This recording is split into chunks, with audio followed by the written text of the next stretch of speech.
Are you seeking a better way to accelerate your sales, to scale your business, to live a life with no limits? Accelerate Sales Podcast features global experts who have cracked the code to recurring revenues with proven sales systems and get you on the fast track to scaling. Now let's accelerate your sales with today's episode. Hi, I'm Paul Higgins and welcome to the Accelerate Sales Podcast, episode number 451. You're going to learn why only 9% of LinkedIn users post and what you are missing out on if you're in the 91%. The second is how LinkedIn content drives more revenue, right? Our guest today will give you some amazing stats that will really shock you and I think make you realize the great opportunity of posting on LinkedIn. And the third thing is how to maximize your post outcomes. If you're a first-time listener, please subscribe if you like it. And who's it's for? It's for cloud consultants. So if you consult and then help implement a SaaS platform, no matter what the size of platform, you're in the right place. And if you're a regular, please let me know that you're listening. Just send me an email at paul@paulhigginsmentoring.com and I'll always reply.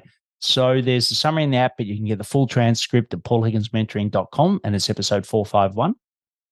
And before we go into the interview with Katrina, I'd like to thank our sponsors. The first is the Cloud Consultants Collective. It's a free Slack community where cloud consultants just help each other to grow our businesses. And you can find out more at cloudconsultantscollective.com. And the other one is SendSpark. It's a great video platform that lets you personalize videos, which ultimately you're the owner of the business and you're the best person to sell. And what it does is allows you to create a little intro video, then you can add a video so that it takes a lot of the hard work. So you can mass do videos that are customized, if that makes sense. Anyway, you can get 6 months free at paulhigginsmentoring.com/SendSpark. Our guest today is Katrina Kurt. She's the founder of a consulting company called Linked. So it's Linked as in RLINKED, and then it's IST.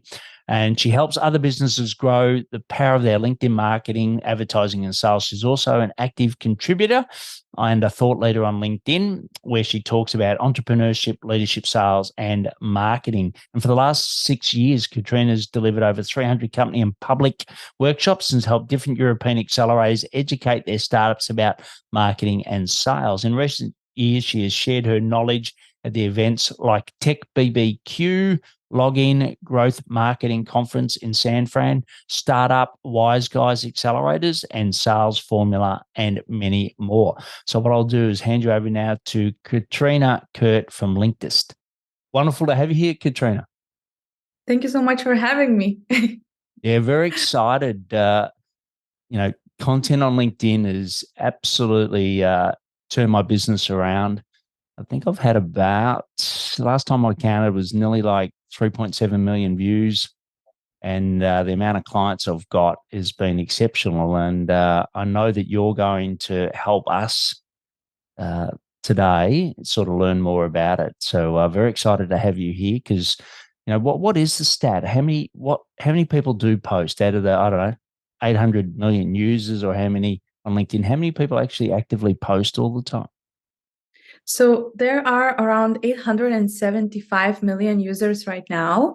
And out of all of those users, out of all the active ones, there's only 9% of all of those active users that are creating content. So 60 or more % of people who are active on the platform, they're just viewers, so to say. So they're just watching what other people create.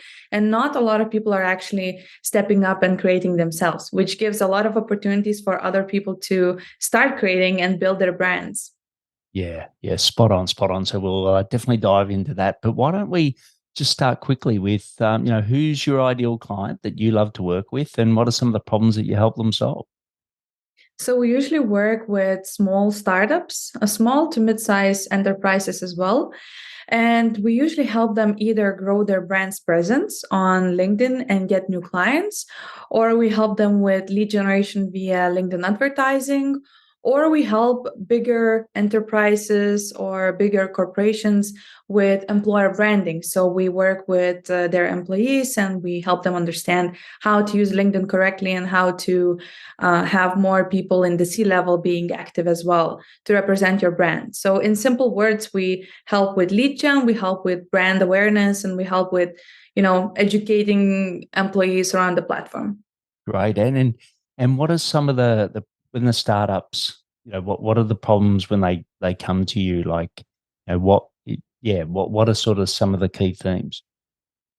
So most of the time, they usually come to us when they want to get new clients or new users for their platform or their business, and they don't really have an in-house marketing team. It can also be solopreneurs. It can also be consultants. And they want us to help them build a brand. And most of the times, either that's a personal brand or, a business brand. But startups mostly come because, like when you start a business, you want to gain new clients, you want to expand, and that's where we come in. Yeah. And look, I'm an avid podcast listener, and more people, instead of using their website, they just mention their LinkedIn profile, right? So it's, I know for myself, I'll go to someone's LinkedIn profile before I go to anywhere else. I And would do the same. yeah. And it's such an incredible platform. Um, the like, know, and trust factor. Like, have you got any data on when someone goes to profile? So that, a lot of people say, well, when someone goes to the profile, they'll look at the content to validate, to, try to see how much of an expert you are. Is that true or not?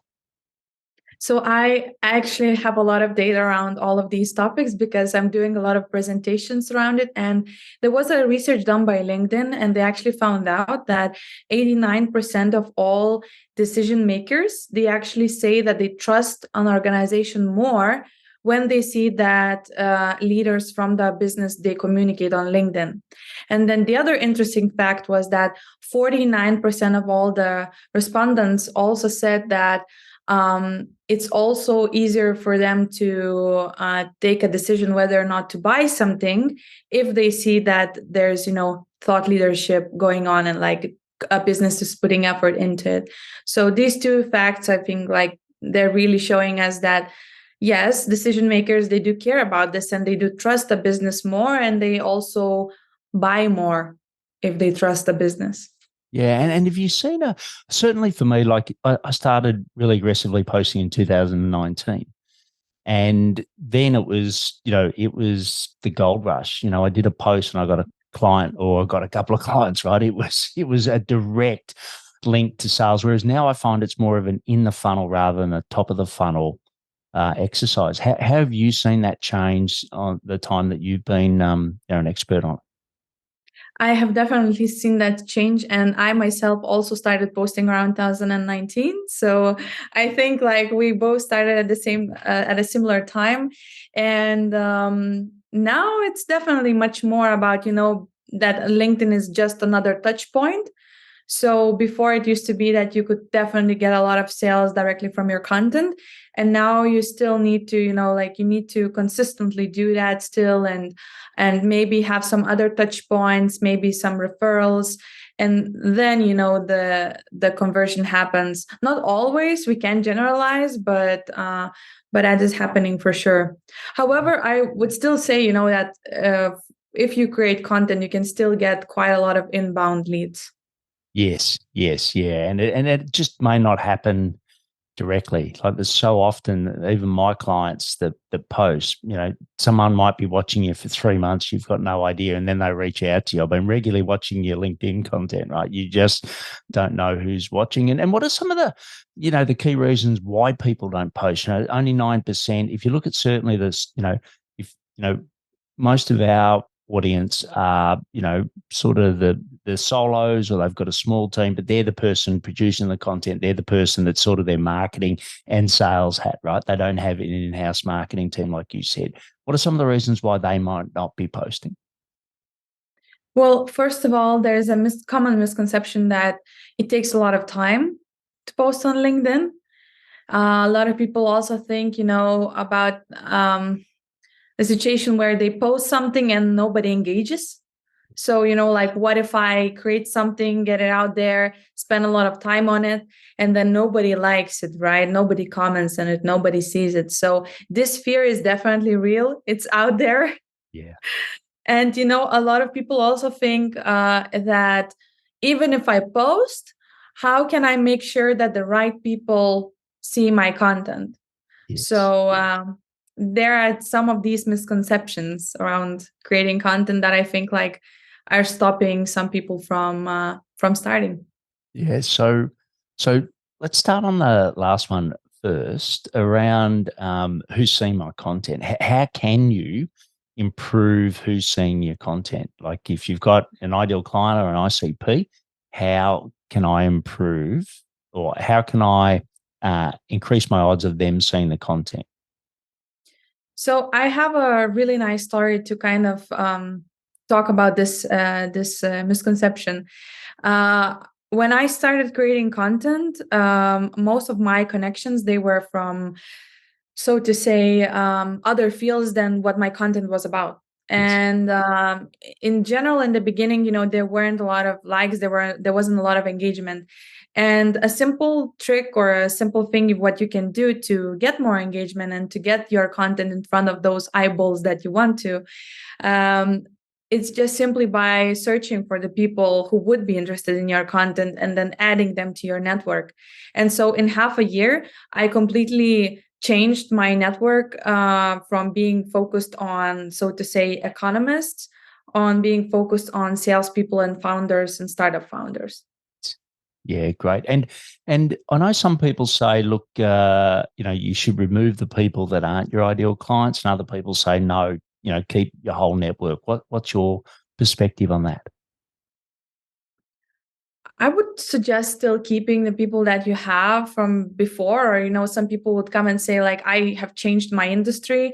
I wasn't, like, so to say, let's say educational institution. And now I'm working with, I don't know, mining or something else, right? Completely different thing.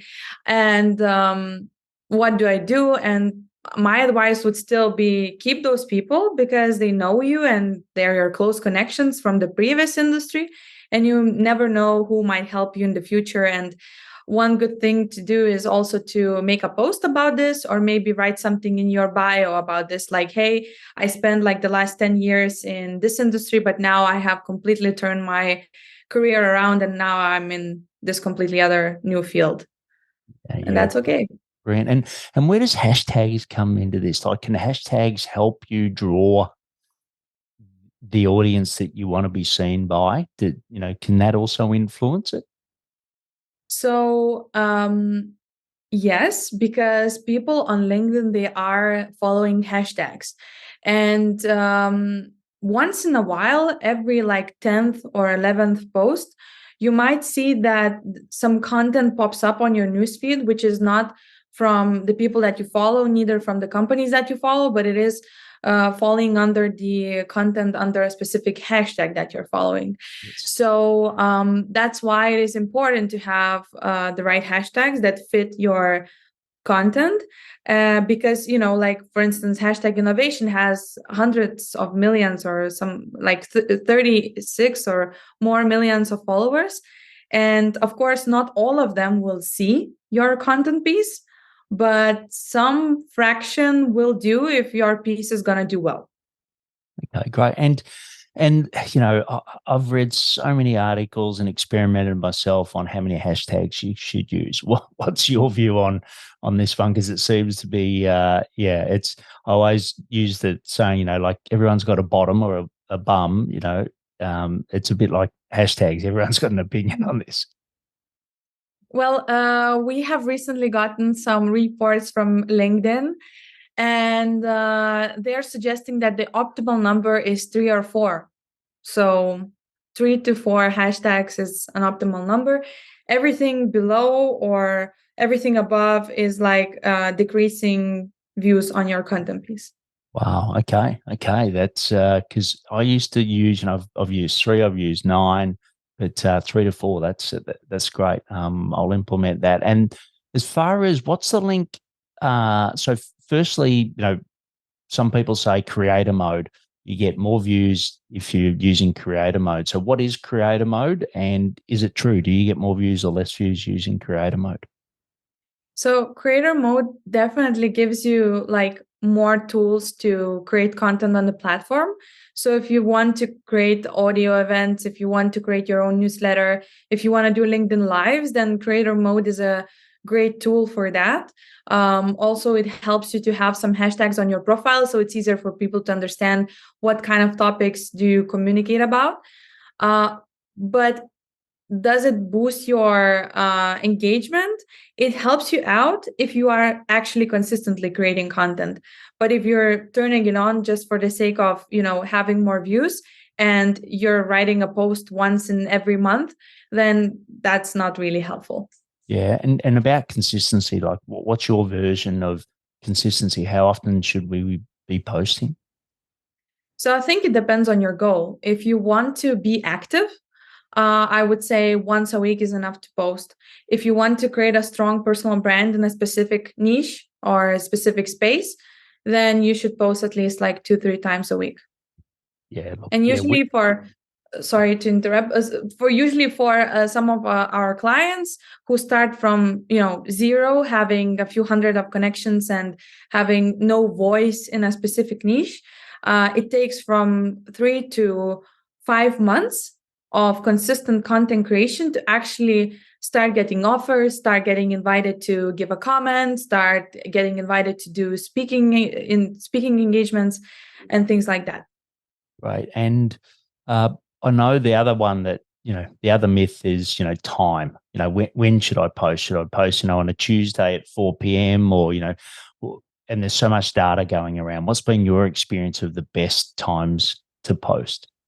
So from the algorithm stats and from the data that we have from our own client base, the best time is in the mornings. So around 8 o'clock in the morning, that's a really good time to launch your post, because it takes a while for LinkedIn posts to start getting traction. It's not like something you post on Twitter or Instagram or Facebook, because there, like, your followers get an instant notification. And on LinkedIn, it takes a while because, not everybody has that bell icon turned on. So not everybody sees your content right away.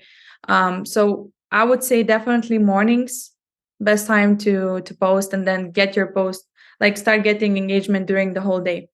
And, I've heard that, like, in your network, about 10% of your network will actually see your posts at any given time. Is that what you've heard?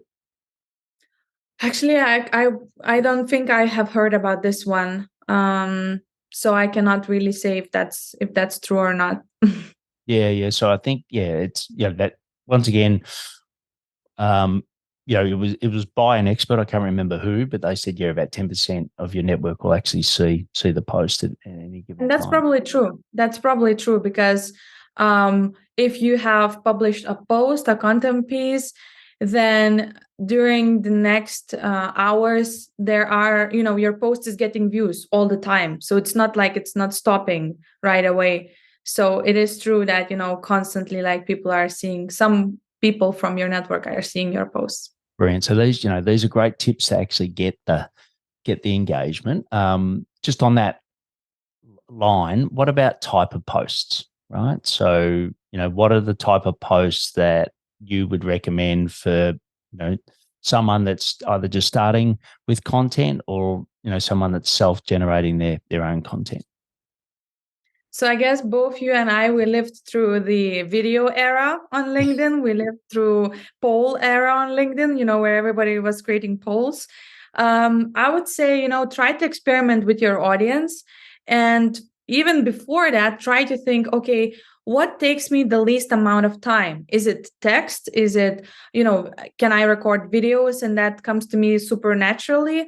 Try to evaluate, what you can do best, and then choose that type of content and try to just produce as much of it as you can. Because I know some really good content creators, and they have never made a single post with a photo. They're only communicating through text. Yes. And that works for them, So it's really like what works for you. Yeah, yeah. And look, I know that what works for us as a general rule is, there's the polls seem to get the most. And what I love about polls is that the people that have actually uh, answered it, then you know exactly what their answer is. And then it's easy to follow up specifically on Yeah. that post. So I love that feature. Then we find a PDF, or we call it a slider carousel. I think that's the next. And then text seems to be the third. But it was interesting. I've done a couple of videos of late, and they got some exceptional views where, I'd say 3 months ago, you just wouldn't get any views. So has there been a change in the algorithm, or is video sort of coming back a little? Maybe just a little bit. I would say that, a lot of people were uploading video content and not getting a lot of views. So that would, end up being in less video content on the platform, which I don't think that LinkedIn wants. So some people say that video is coming back and they're getting more views once again. So it's nice to see that change. And also document posts, they're doing quite good as well. Yeah, yeah. And then once again, just experiment. I think, like you keep saying, it's the consistency, I think, is more important than the actual format, right? So, and That's to get the yeah. consistency is what format you find easiest to do. Now, this is the big one, right? Because you mentioned it before, people just say they don't have time, right? If I had $1 for every time, a client of mine says, I just don't know what to say. I don't know what to post. There's sort of got Yeah. writer's block. What are some ways to get around this the LinkedIn posting block? So one of the easiest strategies is to actually find some people that inspire you with their content, and go ahead and try to see what type of content they are posting on their LinkedIn profiles, and try to analyze their content and see, okay, so they're making some easy and short posts, they're making some carousel posts. All right, so people seem to like that. And that could be like a good starting point for you to even understand what type of content would work for you. And then also another strategy or a tactic that I like to share with people is that you can always go, like, if you have no idea at all, you can always go on Quora.com and just type in like a specific keyword. Let's say that could be data or cloud solutions or any other keyword. And then you can actually see like top questions that people asked about a specific topic during the last 10 years. And you can easily go ahead and say, okay, so if 200 people had this question, probably more people have this question. And then you create content that answers those questions.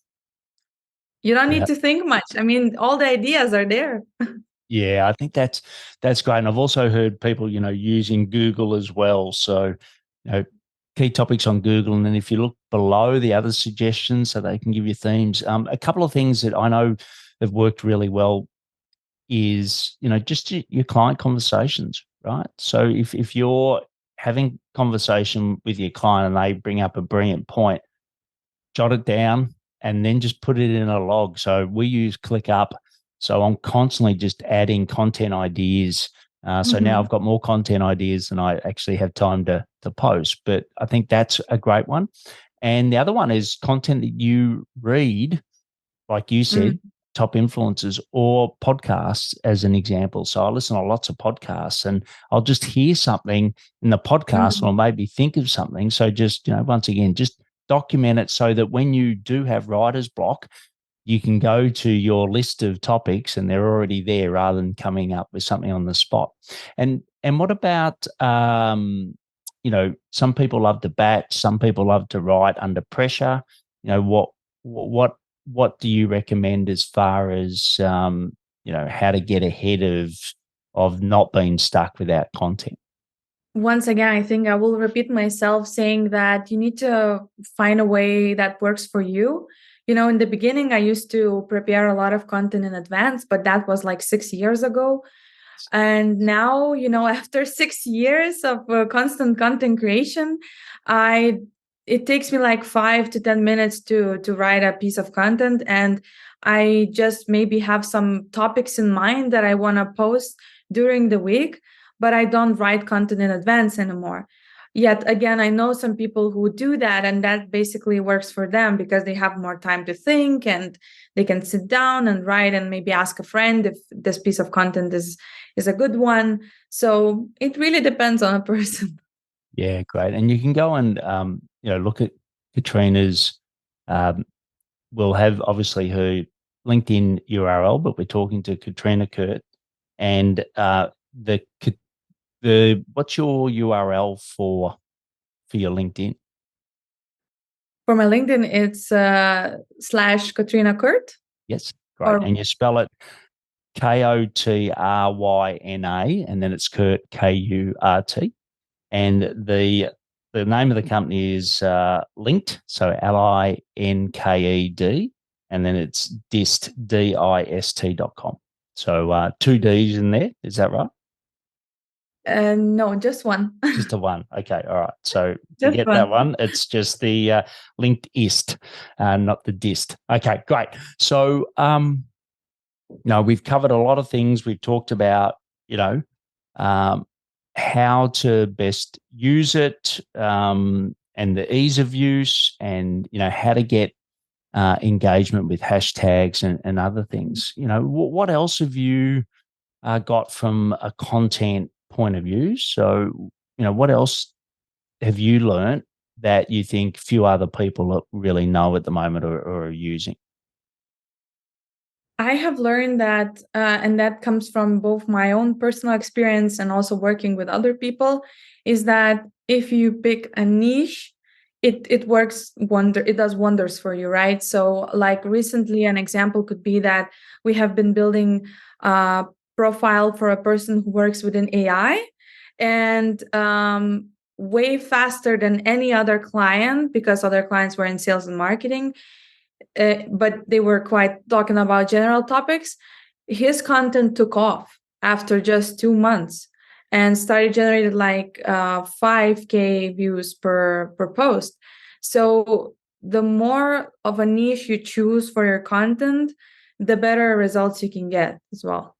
Yeah, I think that's brilliant. And we've done the same. I've worked with so many partners that were all things to all people, and we've all heard the story before. But the short version, if I had a Zoho partner that just did insurance brokers. I've got another Zoho partner that does industrial automation, right? So I think some people, we get so caught up in the amount of impressions we get, which is that, scared that no one sees our content versus the right people seeing it. And I think you're dead right. Picking a niche is fantastic. And then when you're doing the outreach and when they come to your content to like, know, and trust you, they look at the content and go, this is great. This person actually is a thought leader. They know what they mean. That's so much more powerful than trying to get millions of impressions to people that, it's a flick in the feed, right? Let's not kid ourselves. It's not as if they opened the post and read it all.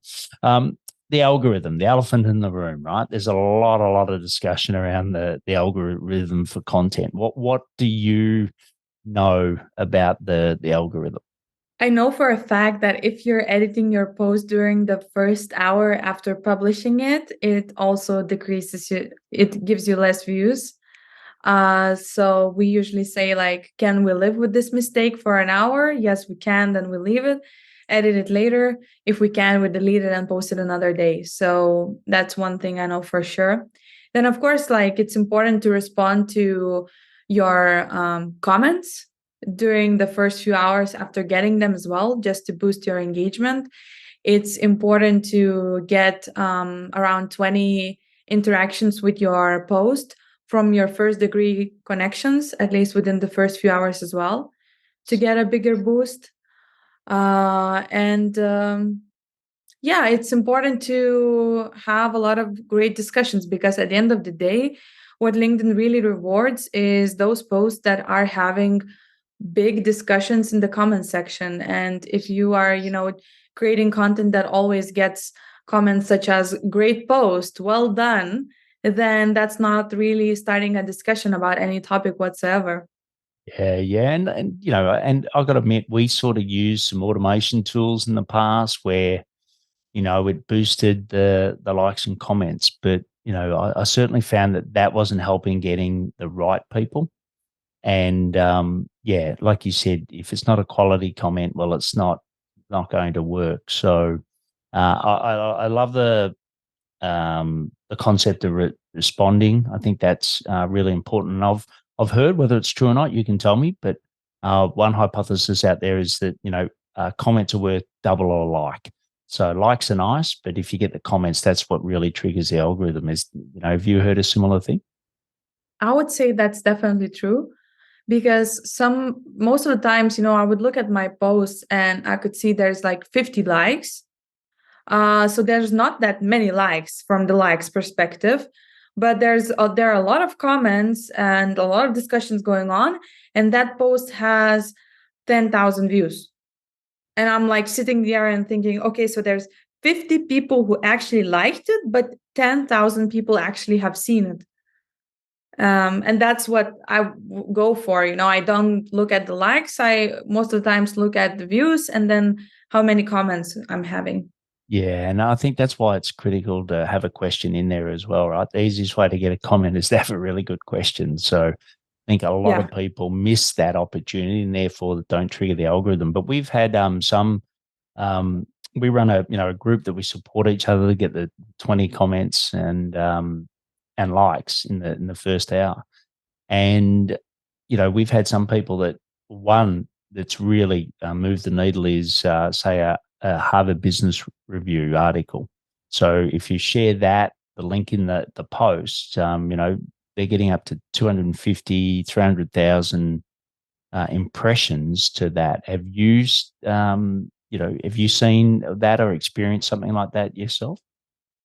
So you're talking about LinkedIn articles No, it's or? actually just a Harvard Business Review article. And what you do is just Mhm, put the link in that. So you do your summary of what you found in the article, and you put the link mhm, to the article. And for mhm. whatever reason, they seem to create the most impressions out of any other post that we do. Okay, I haven't noticed that, so that's something for me to investigate. Yeah. It's we've had several people in the, like I said, sort of 200,000 plus for one post. It's and Right, you that's don't a want to be lot. doing that all the time because you want your ideal clients, but it does, does boost your audience. And I think what it also does is that 10% then goes higher. So actually more of your network get to see that post as well, Yeah, which is a lovely reminder. Because I think the other thing I've learned is that, your clients or your potential clients are watching the posts as well, right? yeah, So it's not just new people coming in, you're actually validating and giving content to people that are either about to purchase from you or maybe making the decision of whether they stay with you or not. And, yeah. your posts can certainly do that. So, look, I could talk forever about LinkedIn and the content. I think it's been the number one um, thing for free. Let's face it, right? Like you said, you're an expert. You do 5 to 10 minutes. Even if it takes 30 minutes to do a post, there's nothing that can drive traffic to you as LinkedIn. But there's one last question I want to ask: is this Google algorithm, right? I hear that if you use 3 to 4 hashtags, then Mhm. you'll show up in Google more. What's been your experience of how LinkedIn posts and Google search work together? So one thing for sure that LinkedIn and Google, they have a connection. When it comes to simple posts, they don't appear as, separate URLs on Google most of the time. And if they do, they are way in the back, so you would never find them. But something that I really like when it comes to LinkedIn and Google is that if you write articles, they're being indexed on Google, which means that if you're going to write an article saying why you should choose this cloud-based solution rather than another, and somebody is going to type in the exact title on Google, they will actually find your article as a separate URL, and they could go there and read it. So that's something I really like about articles in Google. Right. And just to clarify, do you need to be in creator mode to write articles, or is anyone can write an article? Anyone can write articles. You don't have to turn on the creator mode, so it's pretty simple for now.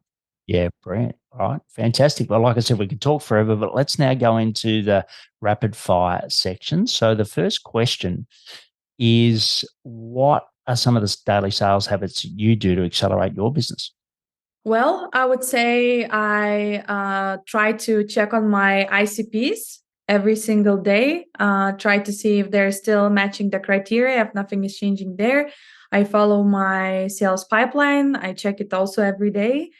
And I'm trying to work with my sales team to identify some new ways to sell our products, sell our services every single month. So this is what I do every day and every month. Brilliant. And where do you go to learn more about sales? I would say usually I read books and I try to read a lot of different books on selling, but also on marketing, and try to find a way how to intertwine those two. I also go and listen to some podcasts.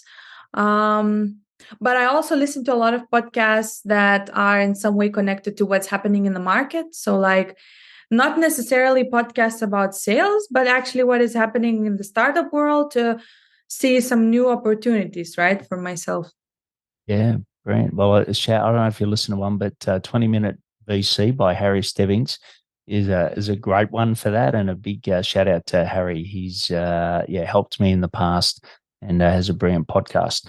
The next one is, if we could grant you one wish for your business today, what would that be? I would like to have and do more business within Scandinavia and Switzerland. That's something I have been focusing on during the last half a year, and it's slowly coming to, slowly becoming a new reality. But I would love to definitely conquer those markets Okay, more. brilliant. And the last one is, what do you know now? Like you said, you've been posting since 2019. You've been helping a lot of people. What do you know now that you wish you had have known earlier? I know now that LinkedIn personal branding definitely works, and I wish I would have started earlier. I wish I would have started, building my network earlier, because your network is your net worth. So whoever you have in your connections can definitely make or break for your business and for your services. So yeah, that's one thing I wish I would have known earlier, but Yeah, I'm brilliant. doing And it and look, now. So yeah, and you're listening to Katrina, and to be honest, it's not as difficult as you think, but it is a brilliant way to build your thought leadership. It's like that gold rush where you're just missing out on the opportunity, right? So please go and follow up on Katrina. We'll have all her links, etc. Follow her on LinkedIn to see some of her content as well. But this is something that you definitely should have as part of your marketing mix, right? There is no reason not to. And Katrina can definitely help you. So we'll put all the links in the show notes, like I said. But Katrina, thanks for coming here and sharing so much light on something which I think is vital for any cloud consultant. thank you so much for having me, and I wish everyone a good start on their LinkedIn content creation journey. That was a great interview with Katrina. It was just a masterclass on how to do content on LinkedIn and the benefits of it. So please start posting today. It is absolutely a game changer. Share what you learned on LinkedIn with Katrina. Her LinkedIn profile is in the show notes, and you can get a summary in the app that you're listening to. And also you can get the full transcript at paulhigginsmentoring.com, episode 451. And why not share it with others, right? You've probably got other people that have been talking about content, or this is an opportunity for them. So they'll think you're a rock star if you share this episode with them. Also, check out our solo shows. And if you're looking to scale your cloud consulting business and want to know what are you doing the right things, right? Well, I've created a blueprint, which is my version of what it took, what we did to scale and sell our business. And you can have a look at that. You can just go to paulhigginsmentoring.com/blueprint. And the last thing, and the thing that I say always, please take action to accelerate your sales. I'm fired up after today's episode. What about you? But hey, before you go, learning is just one piece of the puzzle. Now it's time to put today's strategy into action.